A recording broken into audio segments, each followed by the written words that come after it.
اگلی سورت پہ آتے ہیں، سورہ المومنون. اس کو سورہ غافر بھی کہا جاتا ہے. غافر کا کیا مطلب ہے؟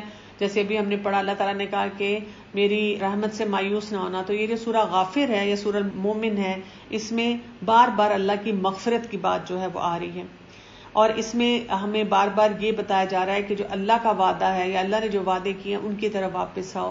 ہمیں بار بار یہ بھی احساس دلایا جا رہا ہے، قسم کی ایک دروازہ کھڑکی کھولی جا رہی ہے کہ ذرا فیوچر میں جھانک کے دیکھو کہ وہاں پر کیا کچھ ہونے والا ہے، اللہ کا سسٹم کیسے چل رہا ہے، اور اللہ نے تمہارے لیے کیا کچھ تیار کیا ہے. سو اس صورت میں آتا ہے بسم اللہ الرحمن الرحیم، حامیم تنزیل الکتاب من اللہ العزیز العلیم. حامیم، اس کتاب کا نازل فرمانا اس اللہ کی طرف سے ہے جو غالب اور دانا ہے، گناہوں کو بخشنے والا، غافر الذنب، اور توبہ قبول فرمانے والا، اور سخت عذاب والا، اور انعام و قدرت والا، جس کے سوا کوئی معبود نہیں، اور اسی کی طرف واپس لوٹنا ہے. یعنی اللہ سبحانہ تعالیٰ نے دونوں چیزیں بتا دی. یہ چوائس از آورز کہ ہم کس چیز کے لیے آپٹ کرتے ہیں، کون سی چیز کو پسند کرتے ہیں. پھر آپ آیت نمبر 7 میں دیکھیں، بہت خوبصورت انداز میں اللہ تعالیٰ کے عرش کی بات ہو رہی ہے، فرشتوں کی تسبیحات کی اور ان کی مغفرت جو لوگوں کے لیے مانگتے ہیں اس کی بات ہو رہی ہے.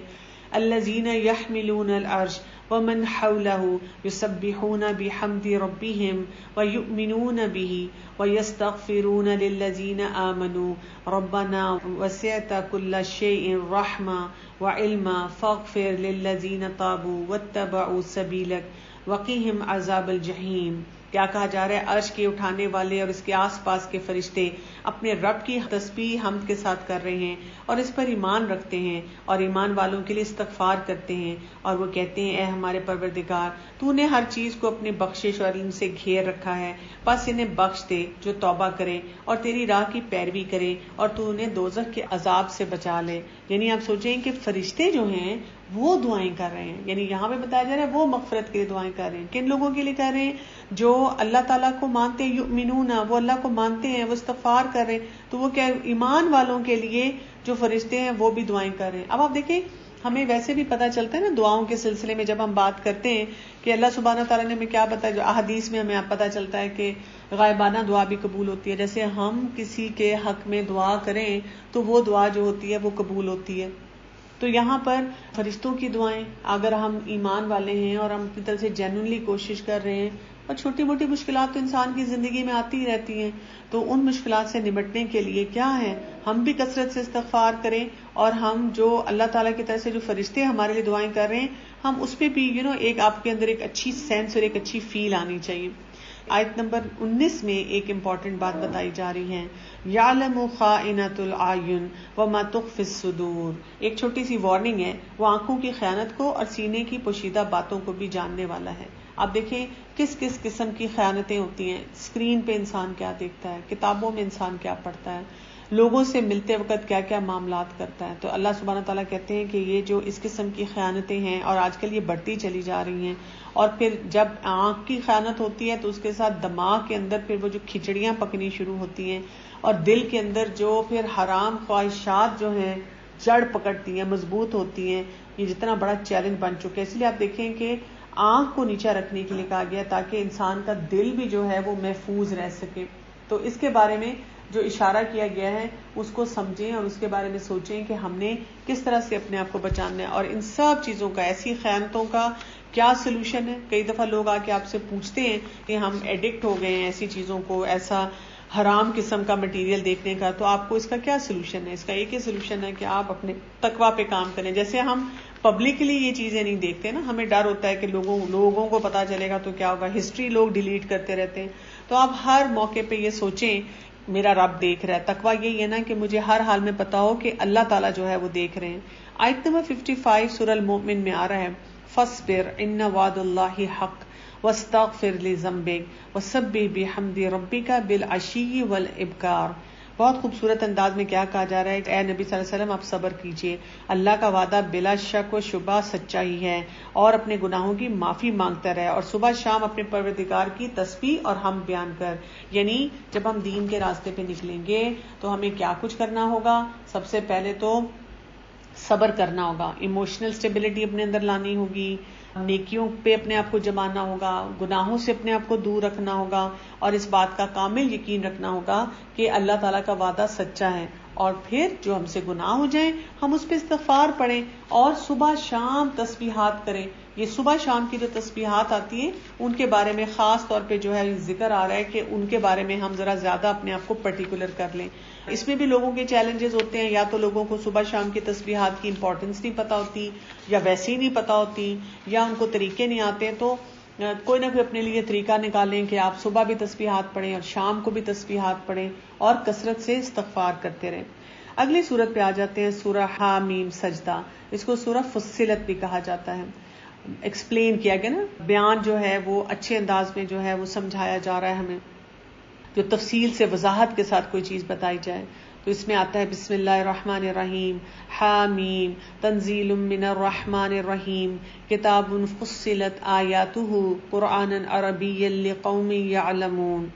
حامیم اتاری ہوئی ہے بڑے مہربان اور بہت رحم کرنے والے کی طرف سے ایسی کتاب جس کی آیتوں کی واضح تفصیل کی گئی ہے, اس حال میں کہ قرآن عربی زبان میں ہے اور اس قوم کے لیے جو اس کو جانتی ہے. اور یہاں پر پھر دو باتیں اور بھی بتا دی گئی, بشیرا و نذیرا, خوشخبری سنانے والا اور ڈرانے والا.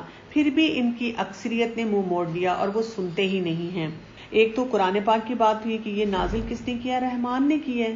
اللہ تعالیٰ اگر نہ نازل کرتا اور ہم بھٹکتے رہتے, ہمیں کوئی چیز نہ سمجھ آتی کیا کر سکتے ہیں کیا نہیں کر سکتے, تو ہمارے تو اپنے لیے مشکلات جو ہیں وہ زیادہ ہو جاتی. تفصیل کے ساتھ قرآن کو عربی میں بیان کیا, پھر بشیر خوشخبری دینے والے اور ڈرانے والا بنا کے. لیکن اکثر لوگ کیا کر رہے ہیں, آراز کر رہے ہیں, اس چیز سے اپنے آپ کو دور لے کے جا رہے ہیں. تو جیسے قرآن کو سننا چاہیے پڑھنا چاہیے اس پہ ان کی توجہ نہیں ہے. بیسیکلی اگر ہم دیکھیں نا ہماری سوسائٹی کا حال کیا ہے, جیسے ہم اپنی سوسائٹی میں بزرگوں کو ٹریٹ کرتے ہیں نا, سینئر سٹیزنز کو ٹریٹ کرتے ہیں کہ رسپیکٹ تو بہت کرتے ہیں ان کی, لیکن ان کی بات نہیں سنتے. یعنی آپ سوچیں نانی دادی دادا نانا بیٹھے وہ آپ سے کوئی بات کہہ رہے ہوں تو, اور اسپیشلی جب آپ جوان ہو گئے آپ کہتے ہیں اوہ امی کی تو عادت ہے ایسے کہنے کی, ابو تو بولتے ہی رہتے ہیں ایسے, ہمیں کرنے کی کیا ضرورت ہے. بچوں کو بھی کئی دفعہ مائیں کہہ دیتی ہیں بیٹا بزرگ ہے نا بات سن لیا کرو, بچے کہتے ہیں we don't feel like doing it, تو ہم کہتے ہیں کوئی بات نہیں نہ کرنا بس سن لو, ہاں میں ہاں ملا دیا کرو, خاموش ہو جائے کرو ان کے سامنے. تو ہم نے نا جیسے قرآن کو بھی ایسی چیز سمجھ لیا کہ قرآن کی عزت ہم نے بہت کرنی ہے, لیکن جو قرآن کے ساتھ معاملہ ہے ہمارا, جس طریقے سے ہم نے اپنا ریلیشن شپ قرآن کے ساتھ رکھنا ہے, اس معاملے میں ہم کسی چیز کو کوئی ویلیو نہیں دیتے. جو ہمارا دل چاہ رہا ہوتا ہے ہم اس کے مطابق ہے, جیسی زندگی ہم چاہ رہے ہوتے ہیں ویسی جو ہے ہم اس کو گزارتے رہتے ہیں. انسان اپنے آپ کو دیکھے کہ بھئی مجھے کن چیزوں کے معاملے میں محتاط ہونا ہے, کن چیزوں کے معاملے میں میں نے کوئی فیصلے کرنے. آیت نمبر 22 پہ آ جائیں.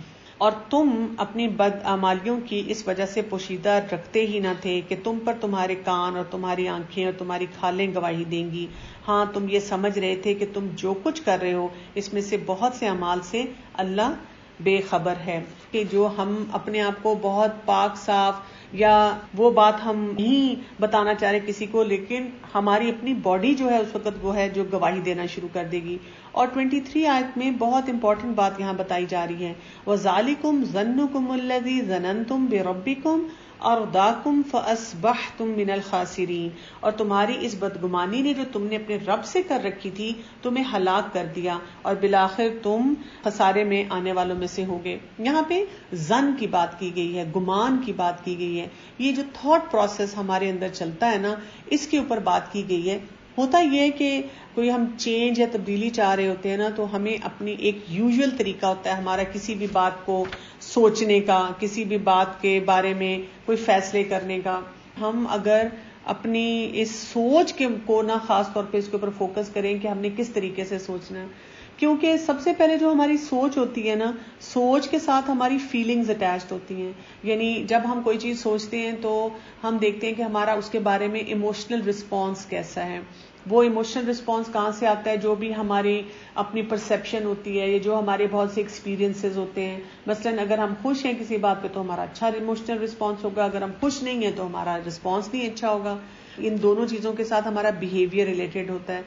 تو اگر آپ چاہتے ہیں کہ آپ جس طرح سے آپ بیہیو کریں اس سے ڈفرینٹ بیہیو کریں, تو پھر آپ کو کیا کرنا ہوگا, اپنی سوچوں کے اوپر کام کرنا ہوگا. جیسے کبھی ہوتا ہے کہ کوئی آ کے مشورہ لیتا ہے کہ سنیں مطلب میرے ہسبینڈ کو بہت غصہ آتا ہے تو میں کیا کروں. تو اگر ان کو کہا جائے آپ یہ کر لیں, نہیں اس کا تو کوئی فائدہ نہیں. اچھا آپ یہ کر لیں, نہیں اس کا بھی کوئی فائدہ نہیں. یہ کر لیں, یہ تو ہو ہی نہیں سکتا. تو دیکھیں جب آپ اپنے تھاٹ پروسیس کو وہی فکس رکھ رہے ہیں تو آپ اس مسئلے کو حل کرنے کے لیے کوئی اور طریقہ اڈاپٹ ہی نہیں کر سکتے. اگر آپ چاہ رہے ہیں نا کہ آپ کوئی اور طریقہ اڈاپٹ کریں تو پھر آپ کو کیا کرنا ہوگا, آپ کو سوچنا ہوگا, ایک نیا پیٹرن ڈیولپ کرنا ہوگا, اور آپ کو اپنی سوچ میں لانا ہوگا چلو میں ٹرائی تو کر کے دیکھتی ہوں. اور جب آپ ٹرائی کریں گے اگر فائدہ ہو تو اس کو آپ کیری آن کرتے ہیں, اگر فائدہ نہ ہو تو پھر آپ کیا کرتے ہیں, آپ اپنی اس چیز کو پھر فردر ماڈیفائی کرتے ہیں. اس کو عام زبان میں لوگ کہتے ہیں پیراڈائم شفٹ, کہ آپ اپنی سوچ کو بدلیں. تو اللہ تعالیٰ کیا کہہ رہے ہیں کہ اللہ کے بارے میں ذالکم ظنکم الذی ظننتم بربکم, یہ جو ہماری تھاٹس اللہ کے بارے میں ہیں, یعنی ہم نے خود سے جو چیزیں یا کلچرلی سیکھ لی, بچپن سے سن لی, اور ارد گرد جو پریکٹسز ہو رہی ہیں اس کے مطابق کرنی شروع کر دی, ہم نئے پیٹرن پہ جاتے ہی نہیں ہیں.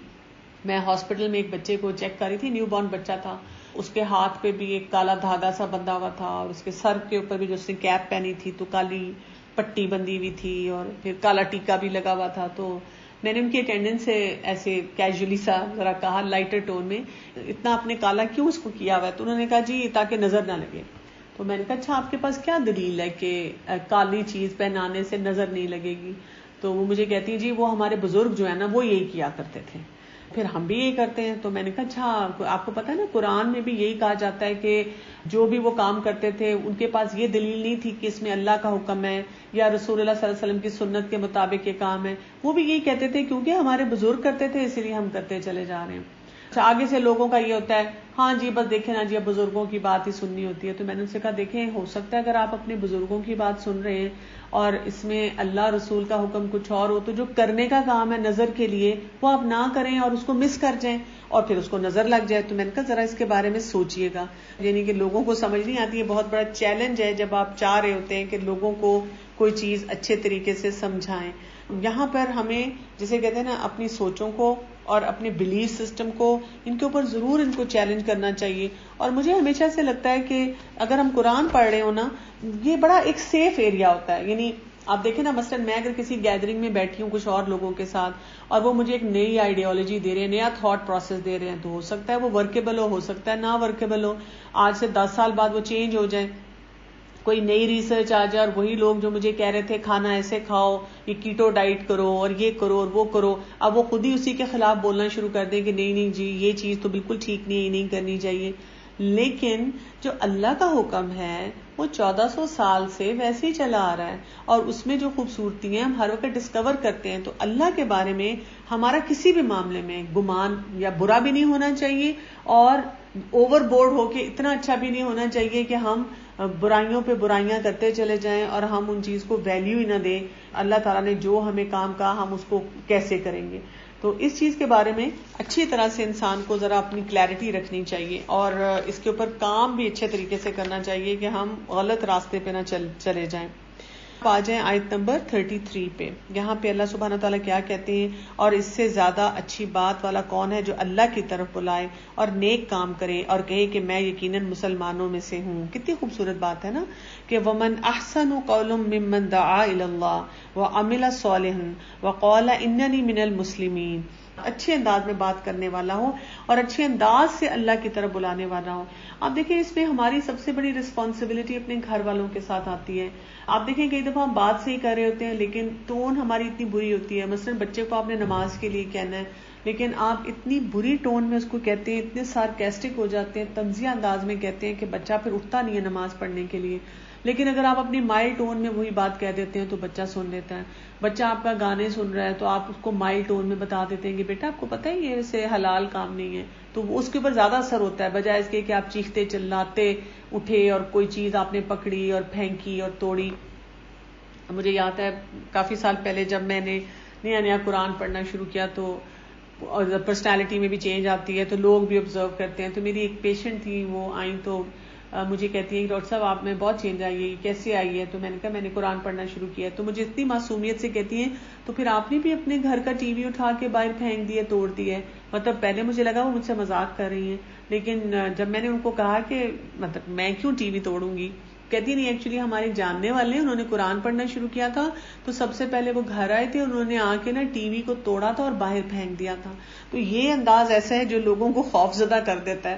تو یہ نہیں میں کہہ رہی کہ جو حرام چیزیں ہم ہونے دیں لگاتار، لیکن اپنے اوپر اس طرح سے ورک کریں کہ ہم ایسے دائی ہوں کہ لوگ ہم سے بات کرنا چاہیں، ہم سے ڈیلنگ کرنا چاہیں، ہم اچھے انداز میں لوگوں کی طرف سب کو لوگوں کو لے کے جائیں اور خود بھی نیک عمل کرتے ہوئے نظر آئیں اور پھر اللہ کے آگے جھکنے والے ہوں. وَلَا تَسْتَوِي الْحَسَنَةُ وَلَا السَّيِّئَةُ ادْفَعْ بِالَّتِي هِيَ أَحْسَنُ فَإِذَا الَّذِي بَيْنَكَ وَبَيْنَهُ عَدَاوَةٌ كَأَنَّهُ وَلِيٌّ حَمِيمٌ. نیکی اور بدی برابر نہیں ہو سکتے، برائی کو بھلائی سے دفع کرو، پھر وہی جس کے اور تمہارے درمیان دشمنی ہے ایسا ہو جائے گا جیسے دلی دوست ہو. دائی کے لیے یہاں پر بہت امپورٹنٹ پرنسپل جو ہیں وہ بتائے جا رہے ہیں.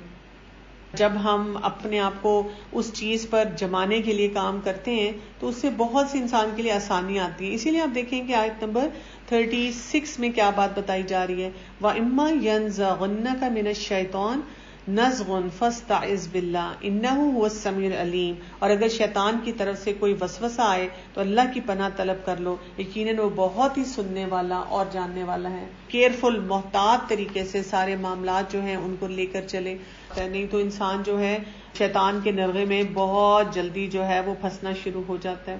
تو گریسفل انداز سے انسان زندگی گزارے اور اپنے آپ کو شیطان سے بچا کے رکھے اور ان سارے معاملات کو صحیح انداز میں سمجھنے کی کوشش کرے. جب تک انسان صحیح طرح سے نئی چیزوں کو سمجھتا تو اس کے لیے پھر آسانیاں بھی نہیں آتی. جب یہ صورت یہ ختم ہو رہی ہے تو یہاں پہ آپ دیکھیں کہ آیت نمبر 46 میں کیا آ رہا ہے، من عمل صالحا فلنفسی ومن اساء فعلیہا وما ربک بظلام للعبید. اور جو شخص نیک کام کرے گا وہ اپنے نفع کے لیے کرے گا اور جو برا کام کرے گا اس کا وبال بھی اسی پر ہے، اور آپ کا رب بندوں پر ظلم کرنے والا نہیں. جو شروع میں ہم نے بات کی تھی نا کہ لوگ ہدایت کے لیے سوچتے ہیں کہ اللہ کی طرف سے کوئی طریقہ ہوگا کہ ہدایت آ جائے گی، مطلب میرے لیے راستے نہیں کھل رہے، میں تو بہت نیک انسان ہوں اور میں تو سب کاموں کو صحیح طرح سے کرنا چاہتا ہوں یا کر رہا ہوں.